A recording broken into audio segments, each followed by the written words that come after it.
పేట జిల్లా దామరగిద్ద మండల కేంద్రంలోని అంబేద్కర్ చౌరస్తాలో బీఆర్ఎస్ నాయకులు కార్యకర్తలు ధర్నా నిర్వహించారు.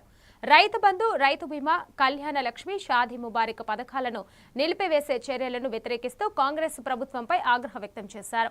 ఎన్నికల సమయంలో ప్రజలకు ఇచ్చిన హామీలను అమలు చేయకుండా మోసం చేస్తుందని బీఆర్ఎస్ నాయకులు ఆరోపించారు. ఈ కార్యక్రమంలో మాజీ ఎంపీపీ బక్క నర్సప్ప, మండల బీఆర్ఎస్ అధ్యక్షుడు సుభాష్ వెంకట్రెడ్డి, దామోదర్ రెడ్డి తదితరులు పాల్గొన్నారు. పెద్దలందరూ కూడా మాట్లాడడం జరిగింది.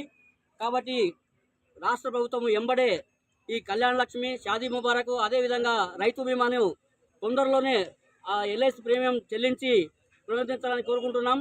అదేవిధంగా ముఖ్యంగా అన్నోళ్ళు మాట్లాడిన ఈ పథకాల గురించి, కానీ ఇక్కడ మన గౌరవ ముఖ్యమంత్రి గారు ప్రతిష్టాత్మకంగా చేపట్టిన నారాయణపేట కొడంగల్ ఎత్తిపోతు పథకంలో భాగంగా మన దామరగిద్ద మండలంలో కాన్కుర్తి రిజర్వాయర్లో 1000 ఎకరాలు, అదేవిధంగా లక్ష్మీపూర్ రిజర్వాయర్లో 500 ఎకరాలు భూమి పోతున్నా ఒక్క చుక్క నిర్గుణంగా దామరగిద్ద మండలం ప్రజలకు అంతట్లాగా లేదు. కాబట్టి వాటి మీద ఎంబడే ముఖ్యమంత్రి గారు దృష్టి పెట్టి దామరగిద్ద ఉన్న ప్రతి చెరువును కూడా లిఫ్ట్ ద్వారా నింపుతారా, గ్రావిడ్ ద్వారా నింపుతారా, ఆయన ఏ విధంగా నింపుతారో కానీ ఒక కార్యాచరణ చేసి దాన్ని తప్పకుండా దామరగిద్ద మండలంలో ప్రతి ఊరికి చెరువు కూడా నింపాలని కోరుకుంటున్నాం. అదేవిధంగా ఈ కాంగ్రెస్ ప్రభుత్వం మొత్తం కూడా మోసపూరితంగానే అధికారంలో రావడం జరిగింది. మహిళలకు 2500 రూపాయలు ఇస్తామని చెప్పి ఇప్పటి వరకు 3 ఏళ్ళు గడిచినా ఇవ్వలేదు.